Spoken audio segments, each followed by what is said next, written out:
પછી જો મને ફોજદાર કહ્યો છે ને તો યાદ રાખજે.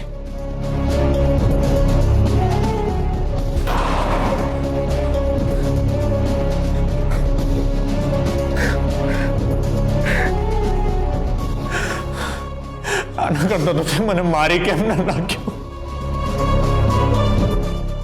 કેસરવહુ, તમને એક સમાચાર આપવાના હતા. તમારા પેટમાં હર્ષવર્ધનનું બાળક છે.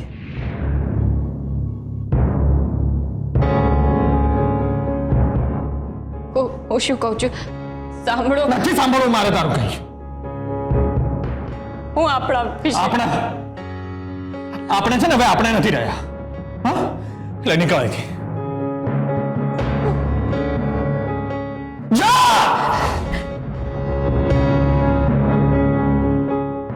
હર્ષવર્ધનને કહેવું જરૂરી નથી. અમે જે કહીએ એ તમારે કરવું જ પડશે, અને એ કરવું જ જરૂરી છે. જે વર્દી માટે મને મારી પર ગર્વ હતો એ વર્દી આજે મારા શરીર પરથી ઉતરી ગઈ તારા લીધે. જે વર્દી માટે હું મારા ઘરવાળા સાથે લડ્યો, લોહીનું પાણી કરી નાખ્યું, દિવસ રાત એક કરી નાખ્યા, અને એ વર્દી આજે મારી પાસેથી છીનવી લેવામાં આવી કારણ કે તે મારી સાથે છેતરપિંડી કરી. હું જીવતો હતો પણ મારો શ્વાસ છે ને મારી વર્દીમાં હતો. આજે મારો શ્વાસ મારી પાસેથી છીનવી લેવામાં આવે તારા લીધે.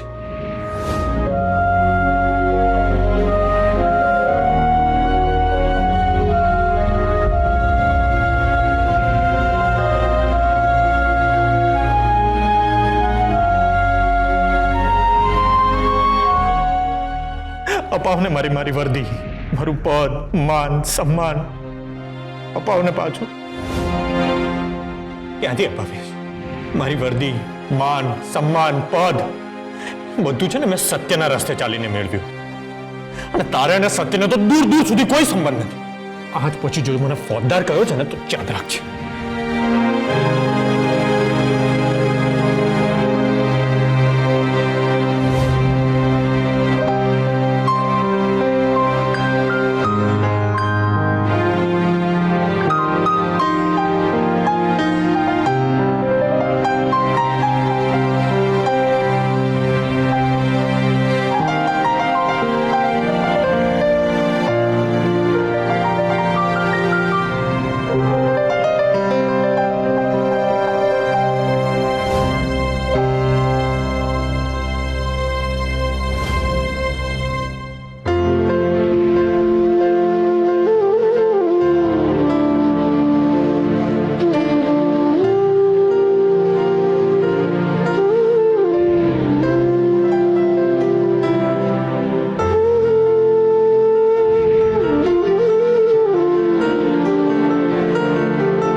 કેસર ક્યાં ગઈ હતી? હર્ષને મળવા ગઈ હતી? શું કહ્યું એણે? કેસર, તને કંઈ થયું છે?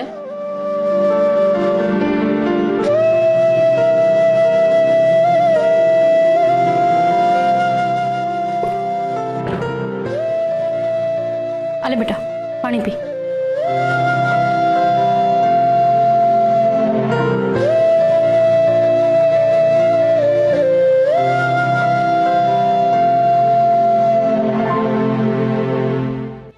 આવી ગયા તમે. અમે તમારી જ રાહ જોતા હતા. બેબી માસી, જરા બાજુ પર ખસો. મારે આમની સાથે વાત કરવી છે. બેબી માસી, કહ્યું ને બાજુ પર ખસો.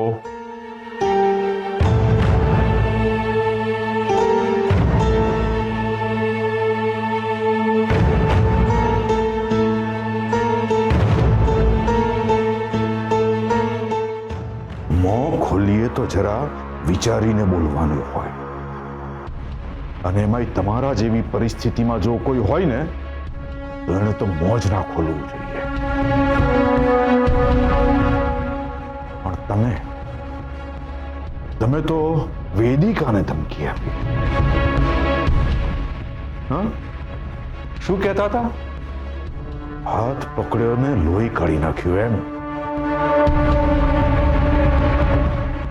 તમે એક વાત ભૂલી જાઓ છો, જો અમે અમારી જીદ ઉપર આવી જઈશું ને તો લોહીની નદીઓ વહેશે, નદીઓ. દિગ્વિજય, શાંતિ રાખ. એક સ્ત્રી સાથે આ રીતે વાત કરવી એ યોગ્ય નથી. અમે હજી જીવી રહ્યા છીએ અને આ ઘરના કરતા ધરતા છીએ, એટલે અમારી સામે તમે કોઈ સ્ત્રી સાથે આ રીતે વાત કરો એ બરાબર નથી. બેબી, તમારા લાડકા કેસરબહુ ઘરે આવી ગયા. થઈને શાંતિ. હવે તમે તમારા રૂમમાં જાઓ. પણ મોટી બેન, બેબી,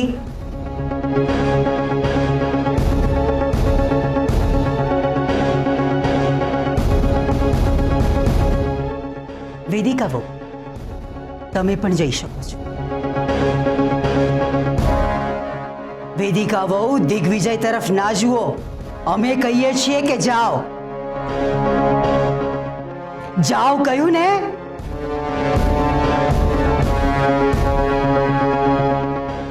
દિગ્વિજય, તમને અલગથી કહેવું પડશે અમારે.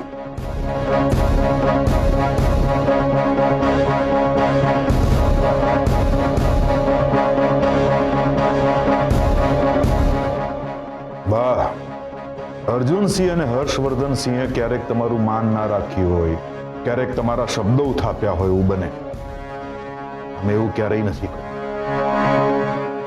તમારા પડ્યા બોલ ઝીલ્યા છે બા. જાણીએ છીએ અમે. તમે જે કંઈ કરશો એ આપણા કુટુંબના અને આપણા ઘરના ભલા માટે જ કરશો. અમને વિશ્વાસ છે બા. તો પણ અમે તમને એક વાત કહીએ છીએ, કર્મોના હિસાબને આડે લાગણીઓ કે ભાવના ના આવવી જોઈએ, નહીતર એના પરિણામો આપણે જ ભોગવવાના હોય છે બા. નર્મદે હર, શિવ શંભો. અમર બાપ, હું પણ જાઉં છું. દશરથભાઈ, ગમે તે રીતે હર્ષવર્ધન આ ઘરમાં આવવા જ જોઈએ. આપણી જેટલી ઓળખાણ છે બધી ઓળખાણનો ઉપયોગ કરો. અમારે હર્ષવર્ધન આપણા ઘરમાં જોઈએ. ચિંતા ના કરો અમર બાપ, આપ કહેશો એમ જ થશે. જય સોમનાથ. જય સોમનાથ.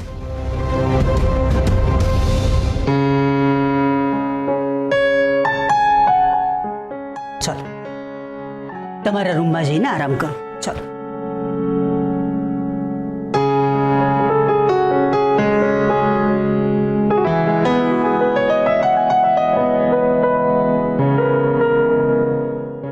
મળી આવ્યા? હર્ષવર્ધનને મળી આવ્યા તમે? તમે તમારું ધાર્યું જ કર્યું ને?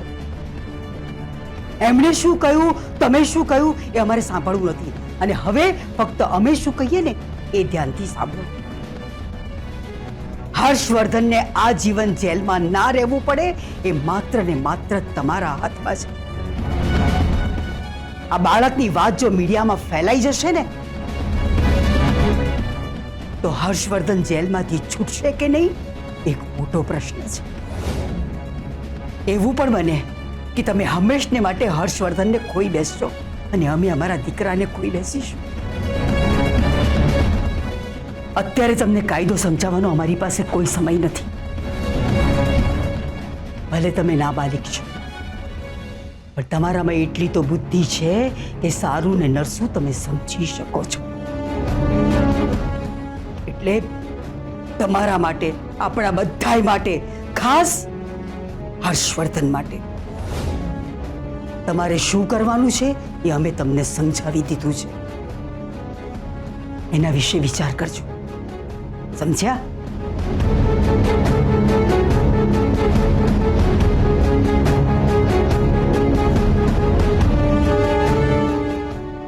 હું શું કહું છું સાંભળો. નથી સાંભળવું મારે તારું કઈ.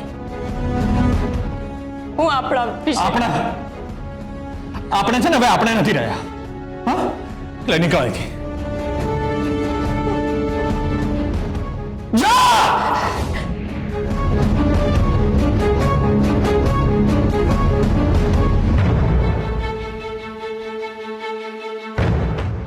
કેસર વહુ, તમારા પર કોઈ દબાણ નથી. આ નિર્ણય તમારે લેવાનો છે. એક તરફ તમારા પતિની આબરૂ અને ભવિષ્ય, અને બીજી તરફ તમારું માતૃત્વ. કોને બચાવશો? કેસર બહુ તમે? સાસુમાં, આ મારા માટે બહુ જ મોટો નિર્ણય છે. કદાચ મારા નસીબમાં આવું જ લખાયું હશે. હું સોમનાથ દાદા અને તમારી હાજરીમાં નિર્ણય લેવા માંગુ છું.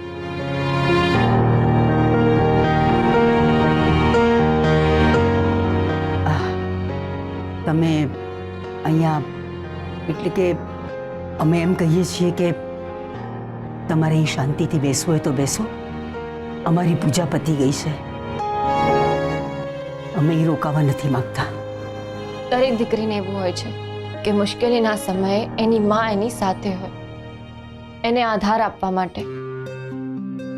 મને જન્મ આપનારી માં તો અહીંયા નથી, પણ સાસુમાં, જેમને હું મારા માં જ માનું છું, એ તો અહીંયા છે ને. મને ખબર છે કે તમે મારી સાથેના બધા સંબંધો તોડી નાખ્યા છે, પણ મેં તો નથી તોડ્યા ને. સંબંધોમાં લાગણી ના હોય પણ હાજરી હોય તો પણ બહુ છે.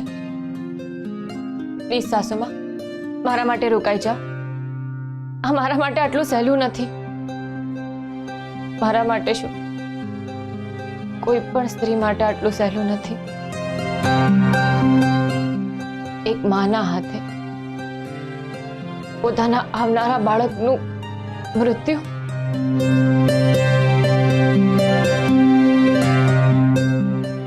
અમરબા, દશરથભાઈ, દશરથભાઈ શું થયું? સોમનાથ દાદાની કૃપા થઈ આપણા ઉપર. આપણું કામ થઈ ગયું.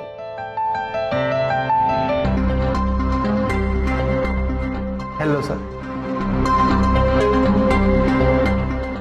હવે હું તમારો સર નથી. તમે મારા સર હતા અને હંમેશા રહેશો. બાય ધ વે, એક ગુડ ન્યૂઝ આપી હતી. તમારા જામીન ઓલમોસ્ટ મંજૂર થઈ ગયા છે. બધા પેપર વ્યવસ્થિત અને સમયસર સબમિટ થઈ જશે તો કાલે સવારે તમારા જામીન પણ થઈ જશે. એટલે અમારા હર્ષવર્ધન આવી રહ્યા છે? હા અમરબા, 100% આવી રહ્યા છે. સોમનાથ દાદાની કૃપા ખરેખર થઈ. એક માની અરજી સાંભળી લીધી તમે. જય સોમનાથ, જય સોમનાથ. અમરબા, નાના શેઠાણી,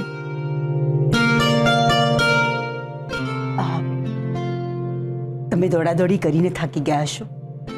જાઓ, આરામ કરો. જી.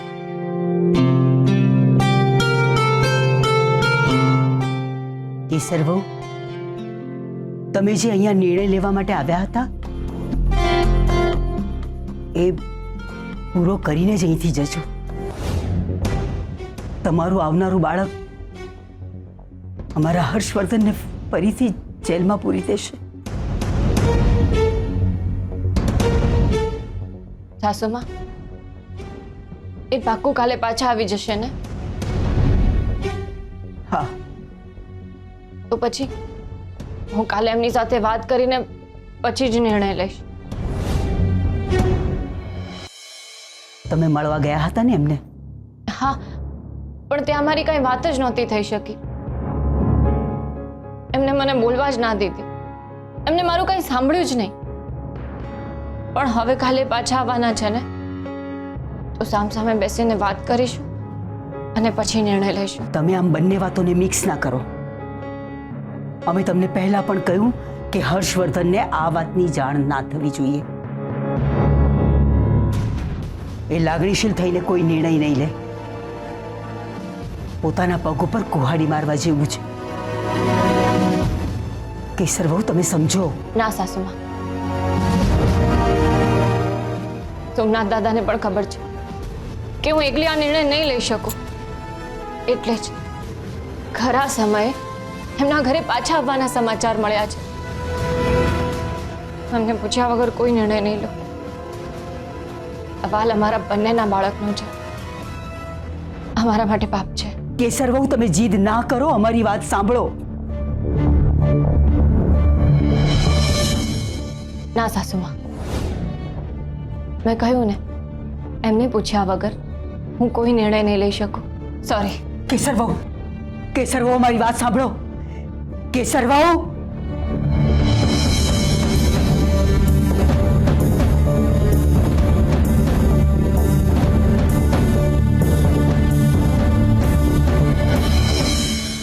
મોટી બેન, આમાં કેસરે કંઈ જ ખોટું નથી કર્યું. આ નિર્ણય લેવા માટે હજી એ નાની છે. માન્યું કે કેસર વહુ નાના છે, પણ આપણે વડીલો જ્યારે આપણા અનુભવથી કંઈક કરવા માટે કહેતા હોઈએ તો એમાં કંઈક તથ્ય તો હશે ને. આપણે જ હર્ષવર્ધનની મુસીબતોને વધારી રહ્યા છે. આ વાત લોકો સમજતા કેમ નથી? ને લોકો સમજશે પણ નહીં. કેમ કે બધા કૂવામાંના દેડકા જેવા છે. બહારની દુનિયામાં શું ચાલી રહ્યું છે એની અમને કઈ ખબર જ નથી. અને બા, કાયદાની જાણકારી જેટલી તમને અને અમને છે ને એટલી આ લોકોને નથી. હર્ષવર્ધન ઉપર ઓલરેડી એક કેસ ચાલી રહ્યો છે, ને જો આ વાત બહાર આવશે ને તે વિમેન રાઇટ એક્ટિવિસ્ટ હર્ષવર્ધન ઉપર બીજો કેસ કરી દેશે. એટલે તમે આ ઇમોશનલ ફૂલ્સની વાતોમાં ના આવશો બા.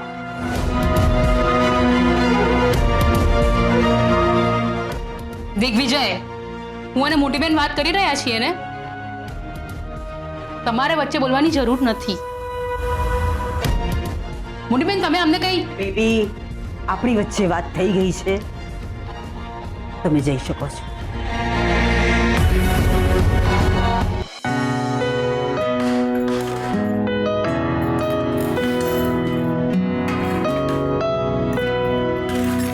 રાણી સાહેબા, તમે આવવામાં બહુ મોડું કર્યું. હા, ચાલ જલ્દી જમવાનું કાઢ, મને બહુ જ ભૂખ લાગી છે. ભૂખને મારે જીવ જશે પછી મારો.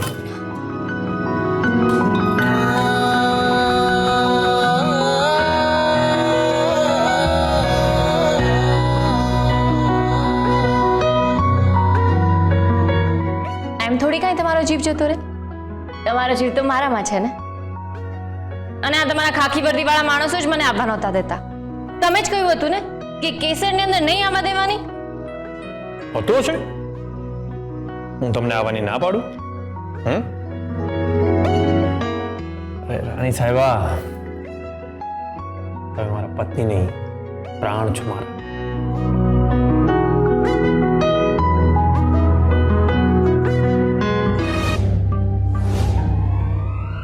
નથી. હું તમારા પ્રાણ પણ નથી અને તમારી પત્ની પણ નથી. ખોટું, એકદમ ખોટું. હું ખોટી, આપણા લગ્ન ખોટા, આપણા સંબંધો પણ ખોટા.